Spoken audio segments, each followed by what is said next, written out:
Ton micro, faut être bien dessus comme à la radio ou pas? Ah ouais, c'est pas, on n'a pas besoin d'être dedans. Ouais, c'est bon là, comme ça au niveau du son. À la radio, on est vachement plus près en général. Ouais, faut que je fasse gaffe. Bah tu me dis alors. C'est parti. Allez, on y va. Alors, il y a une version française. Combien as-tu de jeux chez toi? Et je n'en ai absolument aucune idée. En fait, j'en revends pas tant que ça, pas assez parce que c'est du temps. Je sais pas, dans les 500, peut-être dans les 700, peut-être dans les 400, dans ces eaux-là. Qu'est-ce qui t'a amené aux jeux de société? Alors là, moi, j'ai commencé, j'ai eu des potes de collège, on a commencé très très tôt. Runta, Rencontre Cosmique, et je suis revenu au début des années 2000, on a acheté Kauna et Roland de Catane avec ma femme, et là après, il y a eu un espèce de comeback. Préfères-tu un bon jeu avec des mauvais joueurs ou un mauvais jeu avec des bons joueurs? Évidemment, c'est les joueurs qui font le jeu. Hein.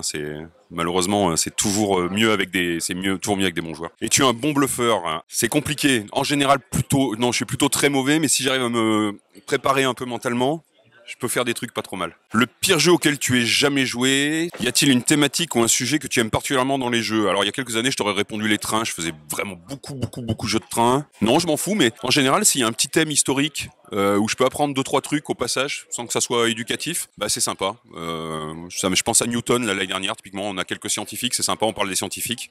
Il n'y a pas assez d'infos, je trouve, sur eux dans la règle, mais typiquement, voilà, j'aime bien apprendre un petit truc quand je joue, c'est sympa parce que des fois, tu peux briller en société. Quel est ton meilleur souvenir de salon? Essen, je pensais Essen parce que moi, ça fait 16 ans que je viens à Essen. Il y en a deux qui me viennent. La première fois qu'on a joué à coup, c'était énorme.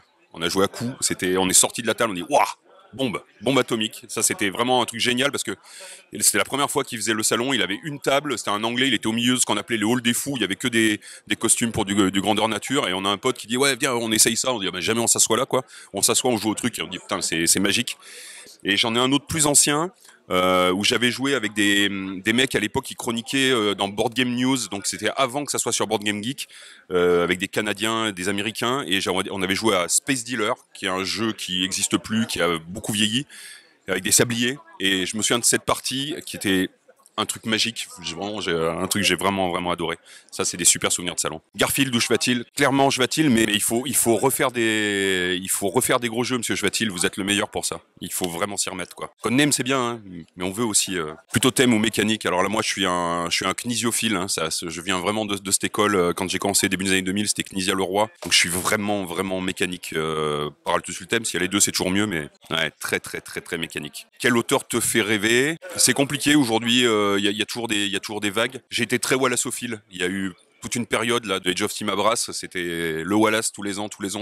Aujourd'hui, c'est plus compliqué. Je vois pas peut-être d'auteur sur lequel je me jetterais systématiquement. Je sais pas, il y a des gens, alors Colvray 2 par exemple, le gars qui vient de sortir Route, là, Pax Pamir 2, là, des gens, on a envie de voir ce qu'ils vont sortir derrière, quoi. C'est long en fait, il y a beaucoup de questions. Plutôt KS ou boutique, alors je suis très boutique. J'adore rentrer dans une librairie.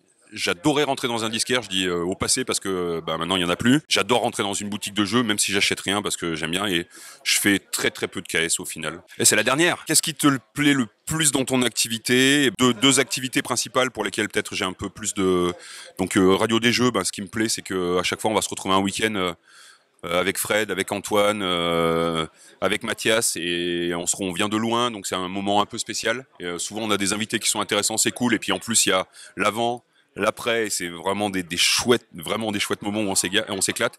Et puis je suis dans le jury de l'As d'Or là depuis 1 an, et là je suis comme un poisson dans l'eau parce que c'est que des discussions interminables sur des points de détail, sur de la rhétorique, sur décider qu'est-ce qui est bien, qu'est-ce qui est pas bien. Et honnêtement, en plus ça parle de jeu, et je suis là-dedans, je suis heureux comme un poisson dans l'eau, comme on dit.